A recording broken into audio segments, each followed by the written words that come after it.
Obviously, I have had the good fortune of being in a few rooms during the course of this conference and seen the ideas that have come up, the subjects that have been debated, the fragmentation of global order that seems to be upon us, this idea that has been introduced of a possible coalition of middle powers coming together and asserting themselves, the whole notion about value-based realism, and I think that's also, in a sense, the sub-theme for this session on, how do you do you look for convergence first, or do you look for causes to achieve?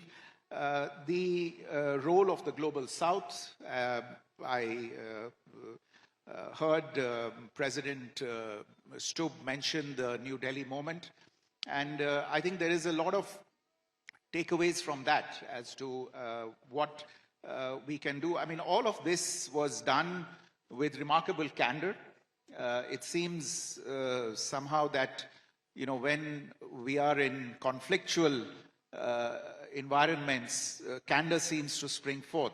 I'm not making a case for conflict because of candor there, but I think it's important that we have the opportunity to talk about all these trends in the international order, and these were really debated at length in different rooms during this conference. Of course, we had some interesting views from some of the conversations that were conducted on the sidelines with the US, with others, and I'm sure my co-panelists will have views about that, but those are my three big takeaways from this year's Raisina. Thank you. Thank you, Ambassador Misri. I'm going to come back to you on the fragmentation and maybe cooperation element. How do we cooperate in a fragmented world? And I'm going to ask you a question on that, but let me first turn to Prime Minister Harper. Prime Minister, your takeaways from Raisina Dialogue.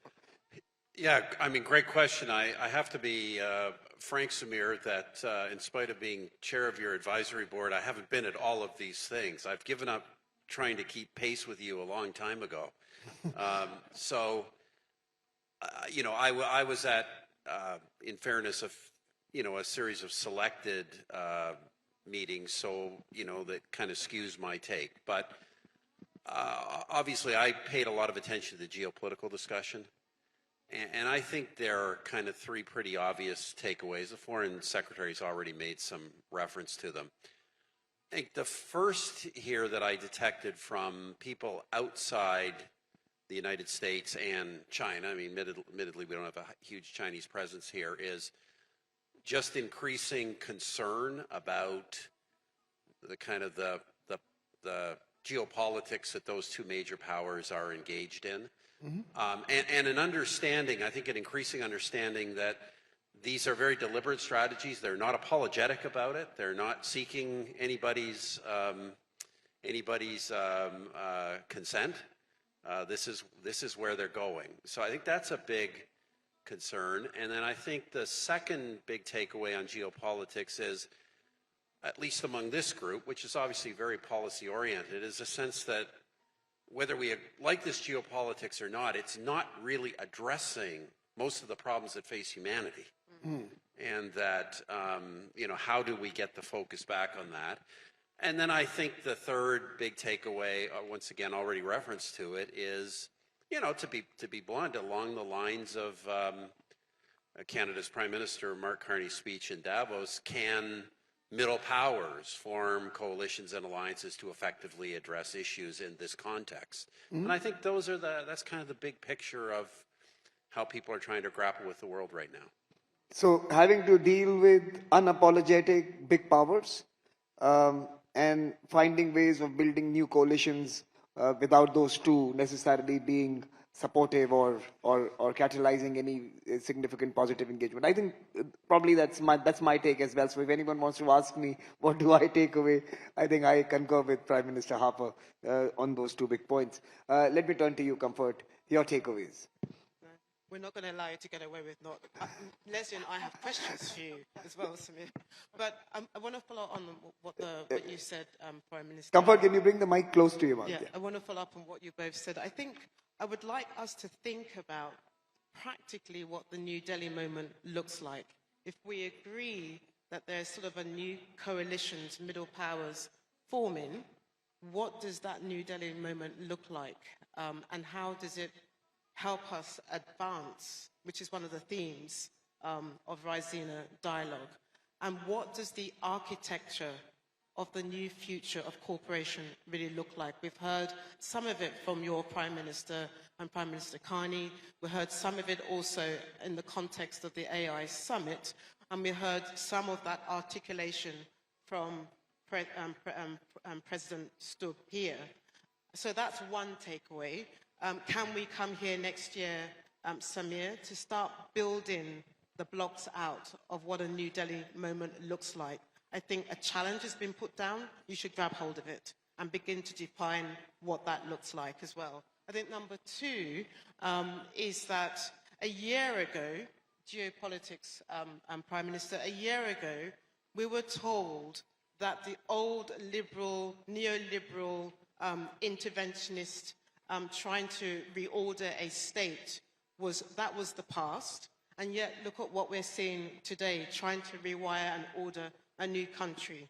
So what do we think about that? We're watching it live and direct. I'm talking about Iran here. I'm talking about the transformation of a region that is pivotal to all of us. So India, you've seen the effects of what's happening in the Middle East. We're seeing the effects also for what's happening in Europe. And when we're in the back room, Prime Minister, you talked about the energy effect as well. So how do we manage when you see these seismic conflicts happen? How do we come together to think about that in terms of the resilience as well? So that's my number two takeaway. And then the number three takeaway, which is a testimony to you, Samir. And I know you don't like to wear the testimony hats, but the future is always in the room when we come to Raisina, in the form of young people as well. So how are we making sure that we are capturing what the future is telling us so that it can begin to inscribe the present? So when you talk about assertion, accommodation and advancement, how are those things shaping the very things that we're talking about? Is what I've always taken away from the two Raisina meetings that I've come to anyway. So thank you, and a credit to you for what you've done as well. Thank you, Comfort. And you know, I think I'm going to place those two big questions, the first two, to Ambassador Misri and to Prime Minister Harper in the next round. And I think those are interesting conversations to have, that what can be done. I don't think being helpless is an option. You may have unapologetic powers, you may have certain situations that are beyond your control, but I'm sure there has to be an institutional and collaborative response. And I'm going to pose that to all of you. Leslie?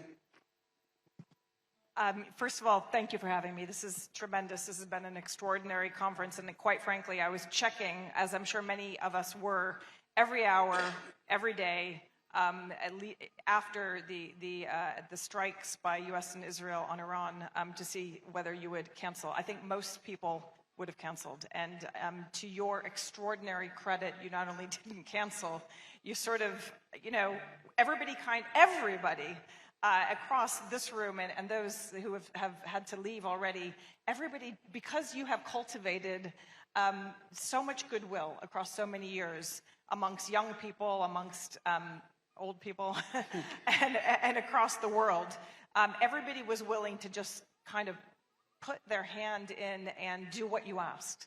And you know, nobody was quite sure who was going to be on their panel because obviously a lot of people couldn't come. But so I think, to your credit, and it sort of mirrors this broader question that you framed significant parts of the conference around, which is, do we need to stick to the rules and get buy-in and consensus? And there's a huge value and there's a lot of legitimacy attached to that. Or do we need to be agile and flexible and transactional and move with the moment? And you have really demonstrated in this conference that you've got to do both. We wouldn't be here if we were just playing by the rules and thinking very slowly and without that phenomenal level of agility and personal relationship. And the personal relationship is something that, unfortunately, I think is hollowing out, certainly in the West, and that you so magnificently, and the country, frankly, so magnificently facilitated through this venue. I couldn't agree more with Comfort. I was saying that there's something here where you feel equally comfortable, not entirely, but equally comfortable sitting next to a head of state or a former head of state, and a very young, dynamic, ambitious person, whether they're from India or from somewhere else. I think for me that the conference has really kind of had these two layers. It's this one layer that's trying to have the same highly important, significant conversations. The first panel I turned up to in the audience was on NATO, and it was mostly Europeans talking, and I was, you know, it was a little bit of a disconnect between that and the real world as we're currently experiencing it across the Middle East and with all of its global impacts. And that tension between wanting to have the long-standing debates and dealing with a reality, which is that we have been completely and utterly disrupted in a way that I think is very, very disconcerting for all of us on a personal and on a political and on a strategic level. As I was walking in, I saw a tweet that the U.S. National Intelligence Council put out a report before the strikes that combined the intelligence of 18 intelligence agencies in the United States that said no level of bombardment would be able to remove this, the regime in Iran. So, you know, the intelligence, the information, the events are phenomenally disruptive. I also would underline the challenge that was put to you, India, as needing to conceive of a Delhi moment. That, you know, referring back to the San Francisco moment, to be very honest, I think it was, it's aspirational in a way that is currently not attainable. It's a great aspiration. I did find that this conference, it's felt like, you said, the former Prime Minister said that it was about middle powers. I felt a real strand of Europe and India in this particular rendition of the conference. And I have felt like the U.S. is yes, there have been a few Americans here, but it's felt like the U.S. is like 150 Americans here. 150 of how many people in this? I mean, look, they're the largest group. More than 3,000 people at the Ryzenia Dialogue. 150 people from the country that spends more than $800 billion a year on its national defense. I mean, there are very few Americans here. You know, you choose your measure. But in my mind, the absence of the U.S. in a variety of ways has actually been reflected throughout the dialogue. That is no criticism of anybody but perhaps the Americans and, quite frankly, the disruption of this current week. Mm-hmm. Philippe, your first time and also perhaps your first day at the conference. Yeah. You represent the International Chambers of Commerce. The folks who make money, who create value. What you hear, does it square up with your worldview? How is your world looking at all of this? Yeah, what I indeed take away for this discussion so far is that, you know, for the business, you know, we have entered now into a very transactional mode, and the question is, how can we live on the business on a transactional world compared to the alliances of the past, right? And you know, if I speak as a chair of the International Chamber of Commerce, we represent 45 million businesses in the world through the chambers in 170 countries, and with our soft law, which is one standard in the Incoterms for all the trade in the world, we rule $17 trillion. And when things go wrong, we have the Court of Arbitration, and we settle $200 billion per year of claims. Okay? So then the question is, indeed, for the business, what is absolutely necessary in a world which is fragmenting? You know, just to give you an idea, last year, we have more than 3,000 breaches of the rule of law, or the WTO, in the world. 3,000 violations of the rule of law at the WTO. Last year, and there were only 600 5 years ago. So it's like this. And now, with the US and the tariffs, you know, we have entered into the weaponization of the tariffs, and other world as well. So this is the context. And in this context, make it simple for everybody in the room, business needs predictability, stability, and legal certainty to invest in the long term and to hire and so on. So this is the situation. And for the business, especially for all the SMEs, having a patchwork of all rules everywhere and very complex, it's unworkable. So we need some stability. It's clear that the WTO today is in a bad shape. Now, by the way, we made a study. If WTO were to disappear, developing and emerging countries will lose 5% of the GDP, okay? And they will lose up to 30 to 50% of their trade flows as well. So WTO has to stay, yes, but second, it has to be reformed, and we are looking for the MC14 in a few weeks in Cameroon to make some real moves for the reform. But what we see today is more and more plurilateral, bilateral agreements, and for instance, between India and the EU recently. So there are still a number of rules. And if you look on the ground, 72% of the flows of trade today are consistent with the clause of the most favored nation. So for the rule. And if you look at the imports in the US, which are creating in a big mess, it's only 13% of the imports in the world. So 87% of the rest wants rules. So there will be rules, either probably less one size fits all. The multilateral consensus will be very difficult. But there are basic principles that have to stay, like the most favored nations, like no discrimination, like the special and differential treatment. Few principles have to remain. But then, much more building on plurilateral approaches, and probably we'll enter a world where we will say probably will be on a variable geometry.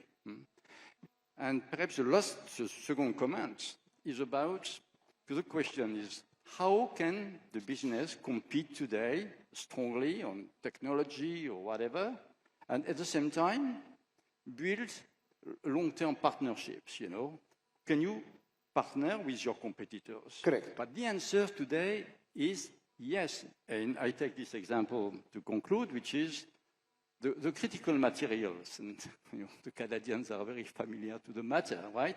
The supply chains today are very complex. We know the world of oil and gas, where Saudi Arabia, Russia, and the US were governing the world in the last 40 years. It will stay still a while, but more and more with the new energy, renewables, critical materials are absolutely essential for mobility, for wind farms, power plants, and so on. And you cannot have full control of the mine when you are a car maker. So you must build these partnerships. And so situation is complex, and I think these bilateral and plurilateral approaches need to give some frames so that resource-rich countries can some benefits from the downside value.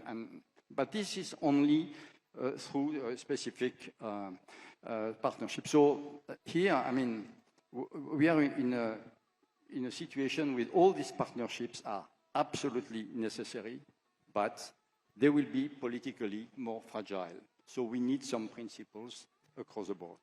So plurilateralism and bilateralism still require principles, otherwise these are fragile partnerships. I think that's the point in the absence of multilateral. Let me turn to Ambassador Misri again. So let me ask you, as a diplomat, how do you compete, cooperate, and contest with the same person at the same time? Now, and this is happening all the time now. There are countries whom you disagree with vociferously on certain issues, and yet you are on the same corner on certain matters. And you have to find a way of doing that. Yeah, I think the answer really lies in getting past what I feel is this mental block created by this phrase called shared values. And there is this assumption that you can only cooperate with people over a long and sustained period of time if you share values there. I think the thing to look for really is less shared values and more shared value. it's only if there's value to be gained from a particular relationship that a partnership is going to work. So I think we need to get beyond shared values. Shared values are important, but they're not sufficient for partnerships where you're trying to solve a problem. And so, as you pointed out in your earlier remarks as well, we're seeing increasingly a trend where actors are coming together where they may be competitors in one domain, but they see value to be gained from partnership in another domain. I may have political differences with a country, but if I see value in advancing my agenda with regard to, say, climate mitigation, if I see value in advancing my agenda with regard to technology or with regard to even, say, counterterrorism or maritime security, then I will go look for those rooms where those problems are being solved. So I'm not in a particular room because I trust the people in that room. I'm in a particular room because the problem I'm looking for answers to is being solved or addressed in that particular room. So I think that's the framework within which you see this phenomenon of people gathering together where they would have been,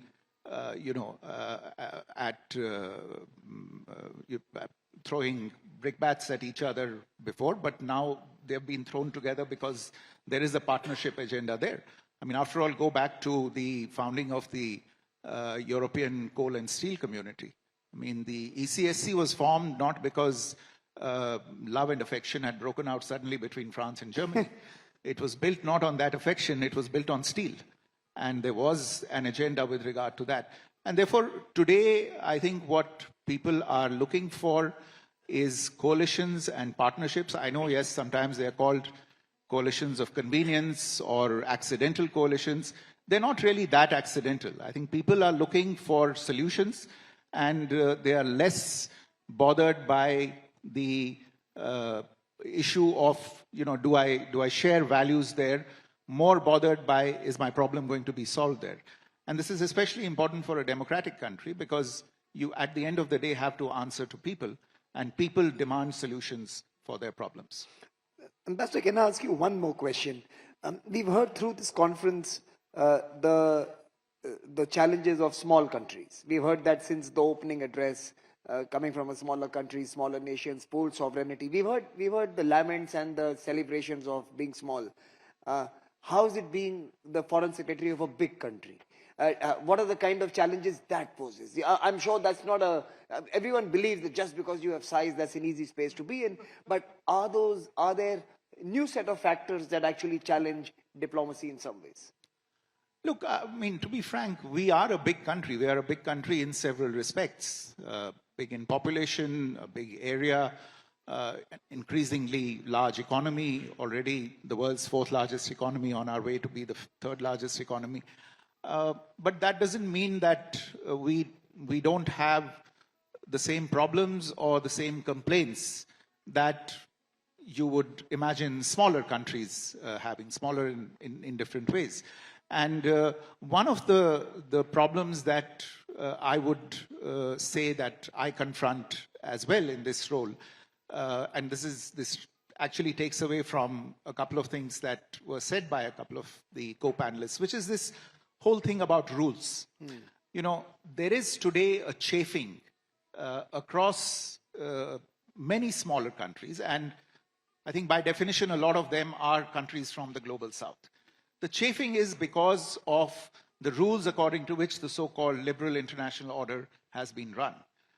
We don't have a problem with the rules, but it's a question. The question is, did we have a voice in shaping the rules? So, when in terms of the processes in the world, we can't demand equal outcomes, but we can demand an equal voice in shaping the rules. So today, even as a representative of a large country, this is one of my agenda points. Who frames the rules of the coming world order? And we feel that if, some of the rules that, according to which the world is being run today were framed 80 years ago. If rules don't evolve with time and adjust to reality, they lose their legitimacy. And they must adjust to the reality of Now we are at the end of the first quarter of the 21st century. I think it's high time that rules changed. That's one of the things we grapple with on a daily basis. So let me turn to comfort. Comfort, quick response to two aspects that were touched upon by Ambassador Misri.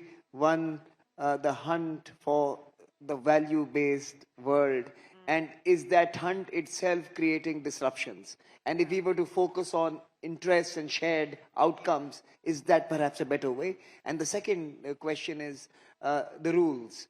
And are rules the tyrants, or are they the enablers? In some sense, are rules the problem? The tyrants or The tyrants. The tyranny of rules, or is it the liberation through rules? Yeah.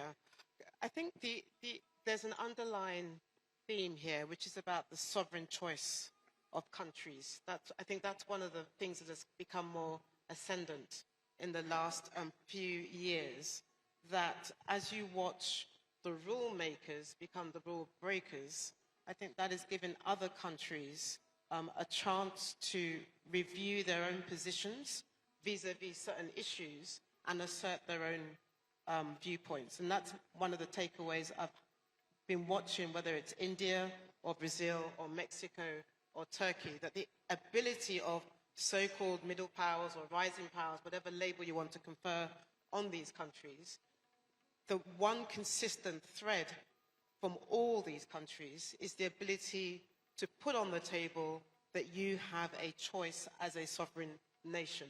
And that, for me, is fundamental, and safeguarding that, regardless of what the future looks like, I think it's going to be imperative.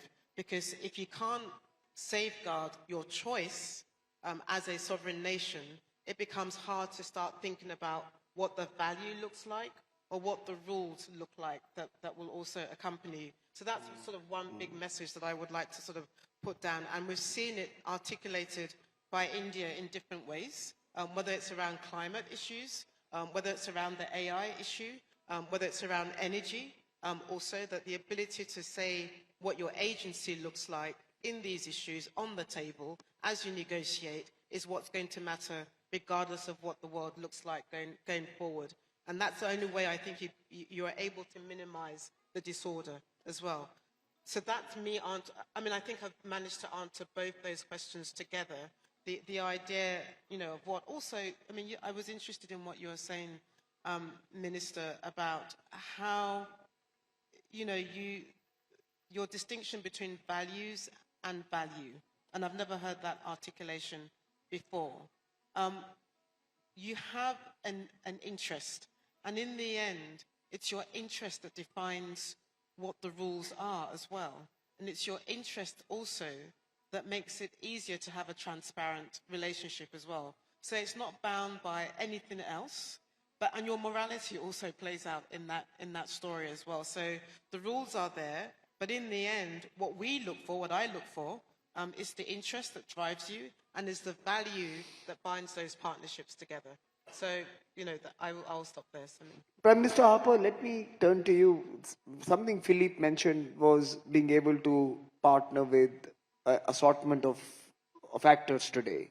I think Prime Minister Carney has gone about starting to do that in some sense. He's looking at various actors in the world who are important to Canada, building relationships across the Pacific, reaching out to India, reaching out to a few others. The European relationship seems to be revitalized. My question to you would be that as a transatlantic leader of your time, someone who was actually in many ways one of the faces of the European and America's relationship, what would you be doing today? What would be your mantra for the leadership of today?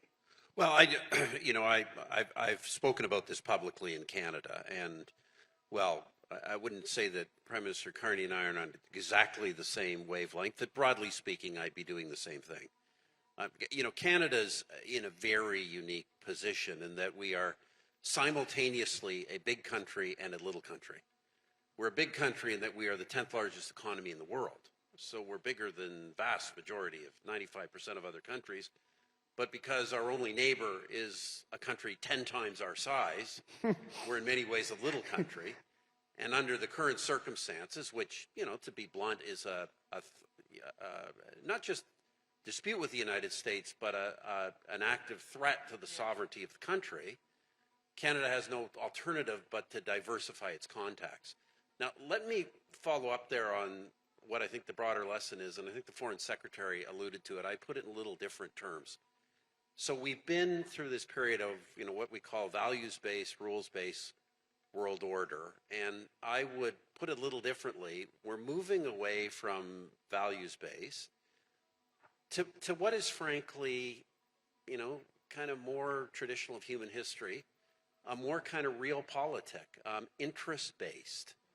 I always thought, when I was Prime Minister, I always thought of our foreign policy as kind of guided by three pillars: security, economics and prosperity, and democracy and values.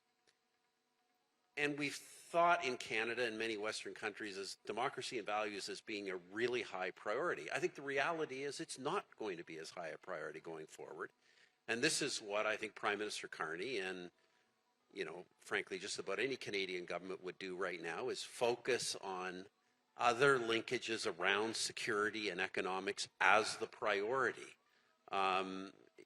We can't afford, Canada cannot afford in the current circumstances to have conflicts with other countries based simply on values questions that are not directly related to our security and economic interests. And I think that more and more countries around the world, including in the West, will start to take that orientation.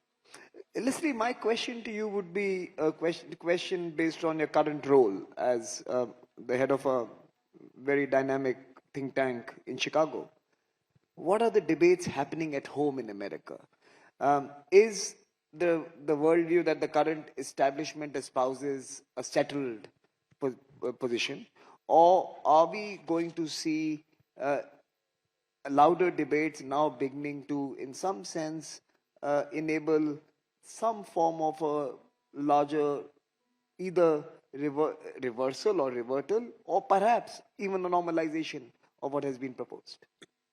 It's a great question, and thank you for referring to the Chicago Council as being dynamic. It really isn't. It is. And I inherited some of that, and I intend to kind of take it to the max. I have a phenomenal set of people working with me in a variety of ways. It's an extraordinary place, and I hope all of you will come visit, but maybe not all at the same time. Look, anybody who's paying any attention to the United States knows there's nothing special about me saying that the United States is deeply polarized, it's deeply divided, there's absolutely no consensus. There is one thing that stands out during the course of this conference. I think it was David Sanger who wrote the piece, noting that Trump is the only president in recent times that hasn't gotten a bump in his approval rating by going to war. There is nothing coming back at him from the American people in support of the strikes against Iran and the sort of, the day after and the days after. But the divisions are palpable. In Chicago, obviously, in the middle of the country, people are deeply worried about the international trade order, and that's from the C-suite. Many of the C-suite, the CEOs are, running major multinational companies that have a foothold in rural America, in agriculture, certainly in trade, and you don't hear Republicans or Democrats, rallying around the flag of tariffs and trade disruption. They certainly, to your point, they certainly want predictability and stability, and that's at the wealthiest Americans, many of whom are based in Chicago, and everyday people across not only the state of Illinois but across the middle of the country. So I think there's a lot of pushback. It's not articulated. We know that there's a lot of suppression. A lot of people don't feel comfortable speaking in the way that they might have spoken under a previous administration. The second thing that people have been very focused on is immigration. And while there has, as we all know, been a real support for having stronger immigration controls at the borders, there is no support. And the Chicago Council has been polling the American people for 50 years. We're not new to this work. Consistently for 50 years, there is no support for ICE going into people's homes, pulling them out of their beds, pulling children off the streets, ripping families apart, pushing people down to the ground. There's no support for it. So immigration is a huge point of conversation. The country is pulled inward to a large extent in the middle because of the extreme disruption to everyday life in ways that there's a weird duality. There's disruption. There are a number of things, sort of freedoms that people thought they had that are being encroached on. At the same time that, you know, things look pretty normal, especially if you're in the middle or upper middle class or if you're wealthy, because the stock market's done phenomenally well. It's a dynamic, thriving economy. We've seen just in the last day that the job losses, the job numbers are coming down, so that might begin to change. But there's a big internal conversation. This war, I think, is going to change some of that. People have been thinking about Iran since 1979, not in a positive light, but to maybe pull it into what you said about countries around the world want to know that they can't control the outcome, but they want a voice. Americans, too, want a voice, and they certainly don't think they've had a voice in the decision to launch a war in the Middle East. And we all know they've been tired of that, and they've wanted to move against that. So I think the desire for voice is very, very strong and not being heard. And final point I will say is that it's on the sovereignty question. I think we need to be a little bit cautious about the sovereignty question. It sounds, in principle, like a great idea. It's been the bedrock of our world for more than 80 years. But we did spend a good amount of time talking about sovereignty with responsibility, recognizing that sovereignty isn't always a liberal thing. It's sometimes a weapon for very nasty leadership that are responsible for all manner of oppression. We're moving away from that. It's gotten very complicated, but we shouldn't, hold sovereignty up at this, as this sort of unconditional good. Just because we're moving to a world that's more transactional and where we want to be more agile. And we also need to unpack what we mean by values. People keep saying values versus, I don't know what values people are talking about. Many far-right organizations from across Europe are currently apparently traveling to the United States to participate in a sovereignty conference. I don't quite know what it's about. That's one set of values. I don't think that's what everybody means when they sit on your stage. But, there are a lot of values out there. And if we're going to talk about values versus interests, say what they are. You got to comfort moving there. I think when countries are being tariffed or slapped down or being forced to take a particular position, I think when a number of countries are finding that it's pretty existential for them that there's direct interference in their politics. So right now we're watching a number of countries. I mean, you said it pretty well, Prime Minister. It's pretty existential for Canada. We're watching a number of countries where their politics is being interfered with. It's important that those countries know how they can use their sovereignty to safeguard themselves from that direct threat coming from the outside. As we are speaking, we are watching direct interference into Panama, into Ecuador, into Venezuela, into Colombia. We look in the Middle East. You look across European countries. You are seeing direct interference on the stages of major security platforms into a country like the United Kingdom, into a country like Spain, which has chosen its position, and you're threatening them with tariffs and different kind of assets because you can't bend them to your way. So because you can't bend those countries to your way, you throw all sorts of machinery. So maybe I should unpack what I mean about sovereignty.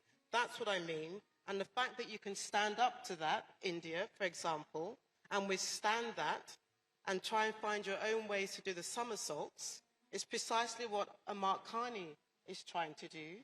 It's precisely what an India is trying to do. And it's precisely what you're seeing some European countries try to do. So it's a positive focus on sovereignty and not the more negative and pernicious one that I think you and I grew up with. Philippe, let me turn to you very quickly for your response to this particular segment. And then I'm going to ask you all to end the panel with one good idea for 2026 for global leaders. Okay, so we have to give some advice to those who watch this conference. I'm going to ask you all to give one advice to global leadership for 2026. But Philippe, any quick response to this debate? Yes, about this question of transactional and find a way. The rule of law is absolutely excuse me, the rule of law is absolutely necessary, and we cannot be for the business in the world where the golden rule is the one with gold makes the rule, right? No, we cannot. So the question is indeed how we can move on this situation. No, but tell me, let me ask you a question. The Supreme Court of America has given a ruling on the tariffs. What is the ICC view on that? Well, you know, I mean, since you are a follower of rule of law, now the law has spoken. So tell me, what has the position the ICC has taken on the rule of law? I think power politics still is prevalent. It's not rule of law. Now go ahead. But I tell you what ICC does here, because we have a responsibility. I think the more we put the business in the loop, the better it is, okay? And what we've done is what we call a compact for trade, jobs, and growth. What it is we are making a proposal to the WTO about the reform of WTO as it is, you know, to make it more simple and so on. But also, we are looking very concretely on the topics which are creating a problem today. Subsidies. So we say they are not good or bad subsidies. Well, they are, at least there should be a process to look at how the industrial policies are translating in subsidies, yes or no. And so we are proposing some processes. We do the same on trade flows and data, which is a question, and we are pushing for the next ministerial so that we can continue the moratorium on data flows. So it would be a disaster otherwise. So we are making very concrete, the same on export controls, weaponization of critical materials. In some cases, export controls are necessary, but there should be a proper frame and so on. So we took the things very concretely. And, my plea is that, take ICC, for instance, we are an observer at the United Nations level. We are an observer at the World Customs Organization. But we are not an observer today on the World Trade Organization. So the result is that all the emerging problems, which are more and more significant, they are not dealt with because WTO still lives, it was 30 years ago that rules were given. There was no problem of climate, digital was not an issue, and all this. And we are not putting the rules, and we are not elaborating the rules at the proper rhythm, to cope with the changes of the world. Okay, so now we move to the fun part. One advice for global leaders out of Raisina. So I think, Leslie, you have your advice ready, right? Yeah. So I'm going to start with you. I invest in making artificial intelligence something that plays to our advantages and is on the side of all of society. Get China policy sorted and try to do it with other partners. And 3, I think, is actually the biggest one. Invest in the institutions, formal and informal, of civil society. Because if those do not remain strong across our countries, then game over for any meaningful collective action that points in the direction in which we hope for it to point. I will say, you have to answer the question too, Samir. We did say we would ask him a question. So you have to answer the question, but maybe you don't have to go next. Comfort. I'm going to agree with Leslie. So we have to keep our eye on technology and the frontier. I would even, not just AI, but we should be concerned about the double-edged sword of social media for our young population. That's really worrying as well. I would inverse your question, and I would say if you're looking for leadership, follow Pope Leo, because he's really on the ball in terms of being very clear on some of the fundamental issues, whether it's migration, whether it's children, and whether it's the going into unnecessary wars as well. Philip, you want to come in with some advice?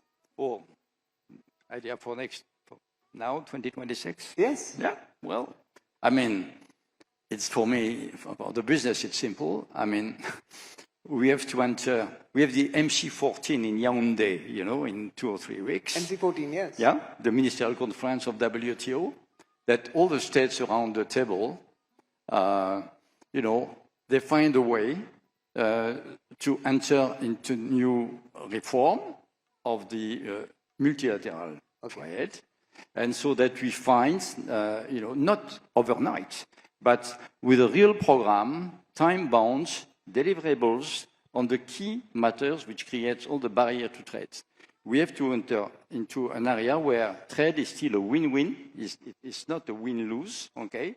And so we have to find a way, and to find a way. MC14, the ministers should work on trade reforms. Prime Minister Harper?